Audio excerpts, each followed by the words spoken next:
నమస్తే. నేను ఒక పేదవాడిని. నా మ్యారేజ్ 17 సంవత్సరాలైంది. 17 సంవత్సరాల నుంచి కూడా కష్టపడుతూనే ఉన్నాం. కానీ ఒక రూపాయి మిగిలించలేకపోయాను, ఒక సెంటు చోటు కొనలేకపోయాను. కానీ జగన్ పుణ్యం అంటూ ఒక ప్లాట్ వచ్చింది.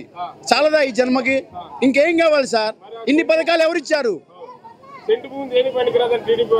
వాళ్ళు ఎన్నో అంటారు సార్, వాళ్ళు ఎన్నో అన్నారు. కష్టపడే వారికి తెలిసిద్ది. ఒక సెంటు భూమి మరి అలా 17 ఏళ్ల నుంచి నేను కష్టపడి ఉన్నానే, మరి ఎవరిచ్చారు మాకు సెంటు భూమి? గతంలో టీడీపీ వాళ్ళు ఇవ్వలేదు, ఎవరు ఇవ్వలేదు. ఆటో వాడికి 15,000 ఇచ్చారు, ఎవరిచ్చారు? అమ్మఒడి డబ్బులు 15,000 ఇచ్చారు, ఎవరిచ్చారు? ఒక పేదవాడికి న్యాయం ఎక్కడ జరిగింది? ఇదంతా ఒక పేదవాడి ప్రభుత్వం. పేదవాడికి న్యాయం జరగాలని జగన్ గారు పెట్టారు. అందుకే ఇంతకుముందు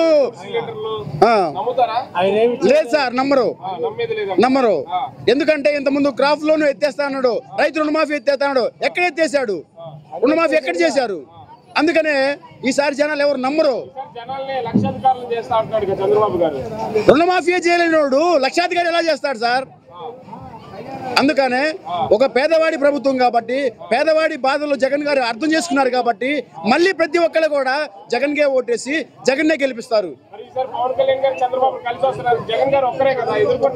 ఇంతకుముందు చిరంజీవి వచ్చాడు, ఏం చేశాడు? వాళ్ళన్న పవన్ కళ్యాణ్ కాడికి ఇంకా హీరో, ఇంకా ఫ్యాను. మరి అలాంటి ఆయన విత్డ్రా చేసుకున్నాడు. మరి అలా పవన్ కళ్యాణ్ ఎలా గెలుస్తాడు?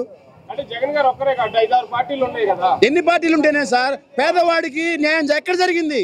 ఎప్పుడు జరిగింది? నేనే ఉన్నాను సార్. ఒక రేషన్ కార్డు కోసం ఎంఆర్ ఆఫీస్కి వెళ్ళాను, కలెక్టర్ ఆఫీస్కి వెళ్ళాను, ఎంపీ గారి దగ్గరికి వెళ్ళాను. ఎంపీ గారితో ఫోన్ చేసినా కానీ రేషన్ కార్డు రాలేదు. ఒక రేషన్ కార్డు రావడానికి 2 సంవత్సరాలు పట్టింది.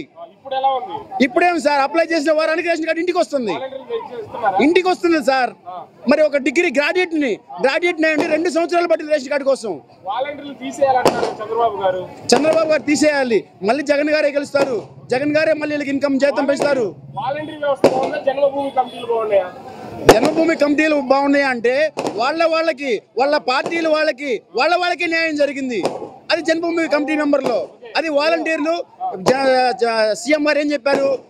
నువ్వు ఏ కులము, ఏ మతము, ఏ పార్టీ ఎవరు వాడిని చూడలేదు, నీకు అర్హత ఉంటే చాలు వాళ్ళకి పథకాలు ఇచ్చామని చెప్పారు. అది కంపల్సరీగా జగనే గెలుస్తుంది మళ్ళీ.